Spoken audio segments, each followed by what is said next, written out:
ಆಗ್ರಹ ವ್ಯಕ್ತ ಆಗಿದೆ. ಮುಖ್ಯಮಂತ್ರಿಗಳು ಹೇಳಿದ್ದಾರೆ, ಇದು ಕೇಂದ್ರ ಸರ್ಕಾರ ಮತ್ತು ರಾಜ್ಯ ಸರ್ಕಾರ ಸಭೆ ಅದನ್ನ ಕೇಂದ್ರ ಸರ್ಕಾರ ರೆಕಮೆಂಡ್ ಮಾಡಬೇಕಾಗ್ತದೆ.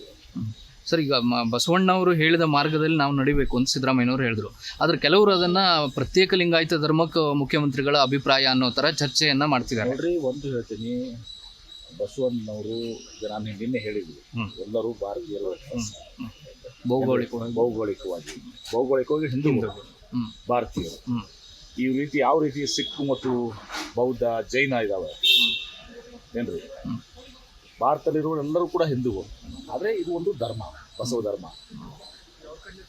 ಯಾವ ರೀತಿ ಸಿಕ್ಕು ಮತ್ತು ಜೈನ ಬೌದ್ಧ ಧರ್ಮ ಇದೆ, ಇಂಡಿಕ್ ರಿಲಿಜನ್ಸ್ ಅಂತೀವಿ, ಆ ರೀತಿ ಇರುವಂಥದ್ದು. ಹೀಗಾಗಿ ಪ್ರಶ್ನೆ ಏನಿದೆ, ಅಲ್ಲ ಮುಖ್ಯಮಂತ್ರಿಗಳ ತಲೆ ಕಟ್ಟುವಂಥ ಪ್ರಯತ್ನನ ಅದು, ಆ ಥರ ಏನೋ ಇದೆಲ್ಲ ಆಗಲ್ಲ. ಸಲ ಮಾಡಿದ್ರು. ಹೌದು, ಈ ಸಲ ಭಾಳ ಜನ ಜಾಗೃತ ಆಗಿದ್ದಾರೆ. ಈ ಸಲ ಯಾರ್ದು ಆಟ ನಡೆಯಲ್ಲ ಗೊತ್ತಿದೆ. ಎಲ್ಲರೂ ಇವತ್ತು ದಿವಸ ಒಕ್ಕಟ್ಟಿನಲ್ಲಿದ್ದಾರೆ. ಇವತ್ತು ಈ ಯಾವುದು ಕೂಡ ಮುಖ್ಯಮಂತ್ರಿ ತಲೆ ಕಟ್ಟೋದಲ್ಲ, ಯಾರ ಆಟಗಳು ಇವತ್ತು ದಿವಸ ನಡೆಯೋದಿಲ್ಲ ಏನ್ರಿ. ಒಂದು ಏನಿದೆ, ನಾವು ಅದಕ್ಕೆ ಪಾಸಿಟಿವ್ ಆಗಿ ಹೋಗೋಣ ಅಂತ ಹೇಳಿದ್ವಿ. ನಾನು ಅದನ್ನೇ ಟೀಕೆ ಮಾಡೋದು, ಯಾರನ್ನ ಟೀಕೆ ಮಾಡುವಂಥದ್ದು ನಮ್ದೇನಿದೆ ಗೊತ್ತಿದೆ. ನಾವು ಚತುರ್ವರ್ಣದಿಂದ ಹೊರಗಡೆ ಬಸವಣ್ಣವ್ರು ಏನು ಹೇಳಿದ್ರು, ಶ್ರೇಷ್ಠ ಸೇವರು. ಆದ್ರೆ ಲಿಂಗಾಯತ್ ನಾಯಕರು ನಿನ್ನೆ ಹೆಚ್ಚಿನ ಸಂಖ್ಯೆಯಲ್ಲಿ ಕಾಣಿಸ್ಕೊಳ್ಳಿಲ್ಲ ಸರ್ ವೇದಿಕೆಯಲ್ಲಿ.